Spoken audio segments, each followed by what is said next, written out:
नमस्कार मित्र हो, ही गोष्ट बऱ्याच वर्षापूर्वीची, म्हणजे त्यावेळेस मी नांदेड या गावी राहत होतो.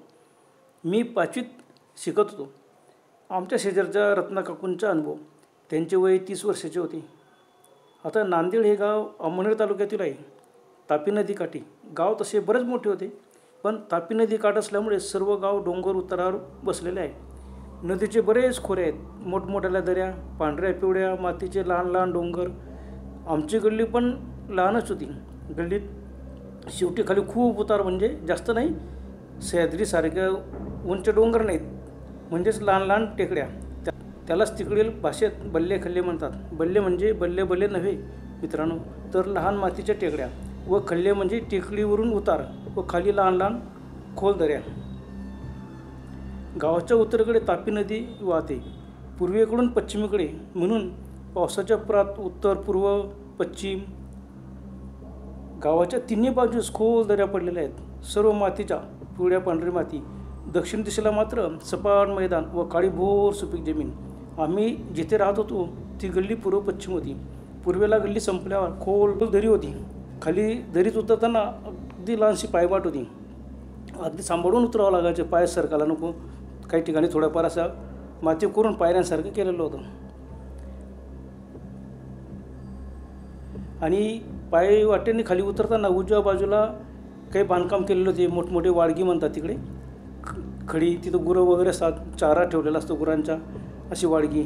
आणि डाव्या बाजूला मात्र फक्त काटेरी कुंपण करून गुरांचा कडबा, चारा असा ठेवलेला असतात. पण अर्ध्या टेकडीपर्यंत ते काटेरी कुंपण होतं, पण कुंपणाला लागून मोठमोठी 2 लिंबाची झाडं होती. त्या ठिकाणी मोकळी जागा होती, मात्र खडे वगैरे असं काहीच नव्हते. मात्र त्या झाडावर खूप भुताटके असे प्रचलित होते. त्यामुळे दुपारी व रात्री संध्याकाळी त्या झाडाच्या जवळ जायला लोक घाबरायचे. आम्ही लहान होतो, आम्हीसुद्धा घाबरत होतो. खाली दरीत मोठा रस्ता होता, गाड रस्ता, उत्तर दक्षिण नदीपर्यंत खोल गेलेला. व दक्षिणेकडे मात्र आणि रस्ता धरून अशी लहान लहान बरीच झाडी होती. आणि त्या दरीसुद्धा खूप भुताटकी होती. लोकांना खूप अनुभव आले होते. नदीतून जाणारा रस्ता उत्तरेकडे जायचा. उत्तरेकडे रस्त्याच्या दक्षिणेकडे मात्र अंतरावरती अर्धा किलोमीटर पण नसेल, पण बरंच अंतर होतं. उंच भाग होता व त्या उंच टेकडीवरती सुद्धा गाव होतं, पण खाली मात्र खोल दरीत पाणवठा होता. गुरांचे पाण्यासाठी मोठमोठे हौद व भली मोठी पाण्याच्या पिण्याची टाकी. त्यावेळेस गावात नळ वगैरे असे काही नव्हते. मग लहानसं गाव, सर्व गावातील लोक त्या पाणवठ्यावर जाऊन पिण्याचे पाणी भरायचे. मोठं गार्डन, बाजूला विहीर, पाण्याची टाकी, खूप मोठी टाकी होती. त्याला चारही बाजूने नळ लावलेले होते. गावात विहिरी फार कमी होत्या, कारण जिथं विहिरी खूप खोल खोदावं लागतात तापी काठ असल्यामुळे. त्याच्यामुळे ग्रामपंचायतची ती खूप मोठी विहीर होती आणि तिथं पाण्याच्या टाकीत ते पाणी भरायचे आणि तिथून सर्व पाणी भरायचे. डोक्यावर मातीच्या घागरी, कोणी तांब्याच्या घागरी घेऊन तिथं जावं लागायचं. पूर्ण गाव तिथं जायचं, डोक्यावरून घागरी घ्यायचं आणि घरोघर जायचं. पिण्याचे पाणी, सांडपाणी सर्व तिथूनच भरावं लागत होतं. तसं एक दिवशी काय झालं, हिवाळ्याचे दिवस होते. रत्ना काकू आमच्या शेजारी राहायच्या. शेजारच्या रत्ना काकू रात्री 10 वाजले असतील. पाणवठ्यावर रात्री पाणी भरण्यासाठी गर्दी कमी असते, म्हणून पाणी भरण्यास ते त्या पाणी भरास गेल्यात. एकट्याच गेल्यात. डोक्यावर भली मोठी मातीची घागर. त्यांनी पाणवठ्यावर पाणी भरले व घागर डोक्यावर घेऊन पायवाटेने घरी येत होत्या. चांदणी रात्र. दरी येतो उतारावर लाईट नव्हते. दरीतील झाडे, दरीतील गाड रस्त्यावर ते चालत चालत आल्या. सुमसाम शांत वातावरण. रात्रीची वेळ, शांत वातावरण होतं, चांदणं पडलेलं होतं. असं चालत चालत त्या आल्यात आणि गाड रस्त्यावरून त्या आमच्या गलीच्या उतारावर आल्या. टेकडी चढू लागल्या. तेवढ्यात उजव्या बाजूस असलेल्या लिंबाच्या झाडाखाली 2 स्त्रिया उभ्या दिसल्या. त्या तिथूनच बोलल्या, व ताई, आम्हाला पण येऊ दे की. काकू थांबल्या. डोक्यावर पाण्याची घागर. टेकडी चढताना काकूंना धाप लागली होती. त्या तसंच थांबून श्वास घेऊ लागल्यात. आता अर्धी टेकडी तर चढली गेली होती. चंद्रप्रकाश असलं तरी झाडाखाली मात्र सावली होती व त्या सावलीत 2 स्त्रिया उभ्या होत्या. काकू एकदम घाबरल्या. बापरे, हा स्त्रिया इथं काय करता येईल एवढ्या रात्री? बापरे, एवढ्या रात्री या 2 स्त्रिया झाडाखाली काय करताय? ते घाबरले. तेवढ्यात आणि ते झाड किती होतं, पायवाटेपासून 50-60 फूट अंतरावरती ती 2 मोठमोठी लिंबाची झाडं होती. आणि त्या झाडाखाली त्या 2 बाया उभ्या होत्या, त्या 2 स्त्रिया उभ्या होत्या. तेवढ्यात एक बाई झाडावरून एकदम कुदली. बापरे, 3 बाया हे झाडावरून कसं का कुदली? काकू एकदम घाबरल्या. पण काकू खूप धीट होत्या आणि शेतकरी असल्यामुळे त्या कशालाच घाबरत नव्हत्या. त्या 3 बाया बघितल्या. त्यांनी आजूबाजूला पाहिलं, मागे वळून पाहिलं, कोणीच नाही. बापरे, आपण एकटे, या 3 बाया कोण? त्या बाया हसायला लागल्या. हसत ते काकून जवळ आल्या. ते मोठमोठ्या हसू लागले. त्यांनी तिला घेरले व तिच्या भोवती ते फेर धरून नाचू लागल्या. बापरे, काकू एकदम घाबरल्या. काकू समजून चुकल्या की ह्या बाया नाहीत. बापरे, कोण असतील ह्या? चंद्रप्रसाद त्यांचे चेहरे नीट दिसत नव्हते. 3 स्त्रिया म्हणाल्या, अरे बरीच सापडलीस तू, चाल आमच्याबरोबर. पण तशा काकू धीट होत्या. त्यांनी मोठ्याने किंचाळी मारली व वाचवा, भूत, चुडेल व बरोबर टेकडी चढणे सुरू केले. त्यांनी काकूंचा एकदम पदरच पकडला आणि जोरात खेचला. पण काकू एवढ्या पक्के होते, त्यांनी डोक्यावरची माठसुद्धा सोडला नाही. पाण्याचं फुल भरलेलं माठ. बस त्या तसेच पुढे जोरात चालतच आल्यात. काकूने लुगडं नेसलं होतं, खूप मोठा पदर त्यांनी ताणून घेतला. बापरे, पण काकू थांबल्याच नाही. इतक्या जोरात पुढे आल्यात की तो पदरच फाटला. ते काकूंच्या मागे धावू लागल्यात. काकूने बरोबर टेकडी चढणी सुरू केली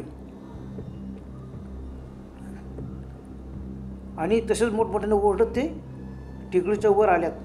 आता वरती आल्यावर आमची गल्ली लागते. गल्लीत बत्तीच्या खांबाखाली 5-6 मुलं शेकोटी करून अंग शेकत बसले होते. त्यात मी पण होतो.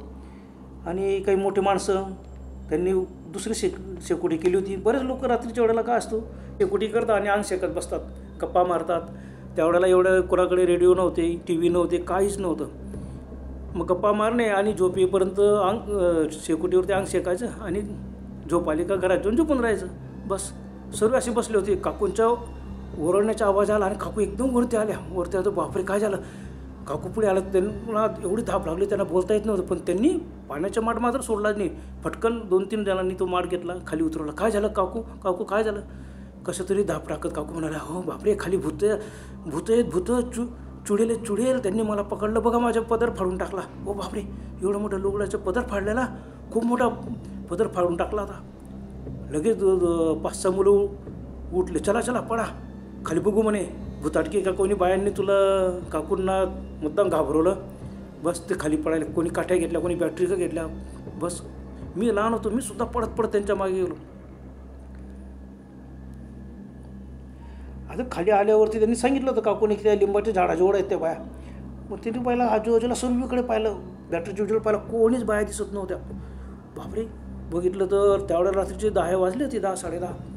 सुमसाम शांत वातावरण. सर्वीकडे बॅटरी लावून पाहिलं. आजूबाजूच्या खड्यात पाहिलं, कोणी आहे का? खडे बंद होती. चारा होती, काही गुरं होती. इकडे लिंबाच्या झाडाखाली काहीच नाही. आणि अचानक उजेडात लिंबाच्या झाडावरती बॅटरी टाकली. बॅटरीचा उजेड टाकला मुलांनी आणि एकदम दचकले. का? कारण लिंबाच्या झाडावरती काकूंची लाल भडक लुगड्याचं मोठा पदर लटकत होता. बापरे, इतकं उंचावर, 15 फूट उंच. सर्वेला काही असायला आलं नाही. वाऱ्याने पदर इतकं उंचावर उडाला आणि तो तिथं झाडाला लटकलेला आहे, फांद्यांमध्ये अटकलेला आहे. पण बाकीच्या, हो ते खरं आहे, पदर उडाला, पण फाडला कोणी? हो बापरे, खरंच. काकू सांगतात ते कोणी नाही हो, काकूंनी मुद्दाम फाडला असेल आणि फेकून दिला असेल उंचावरती आणि आपल्याला घाबरत आहे. छे, कसं शक्य आहे? काकूंच्या डोक्यावर पाण्याची घागर आणि ते कसं असं करतील रिकामं काम? कोणालाही खरं पटलं नाही. तेवढ्यात 2-3 मुलं पटकन ते झाडावरती चढले. त्यांनी तो पदर झाडाच्या पांट्यात अटकलेला तो बरोबर काढला आणि खाली उतरले. खाली उतरताच एकदम सर्व दचकले. का? एकदम शांत होऊन गेले सर्व लोक. बापरे, काय झालं? कोणी थांबा, चूप, आवाज करू नका. काय होतं बघा. बांगड्यांचा आवाज येत होता झाडावरून बाजूला. बापरे, बॅटरी घेऊन काहीच दिसत नव्हते आणि बांगड्यांचा आवाज. कोणी नाही, बांगड्या कोणी झाडाला बांधले असेल, त्याचा आवाज येतोय वाऱ्याने. कसं शक्य आहे? नाही. तेवढ्यामध्ये एकदम 2-3 बाया जोरजोरात हसण्याचा आवाज आला. मोठमोठ्या हसत होत्या झाडावरती. बापरे, हसण्याचा आवाज येताच आम्ही लहान होतो, आम्हाला अंगावर काटे आले. आम्ही लहान मुलं वरती पळत सुटलो.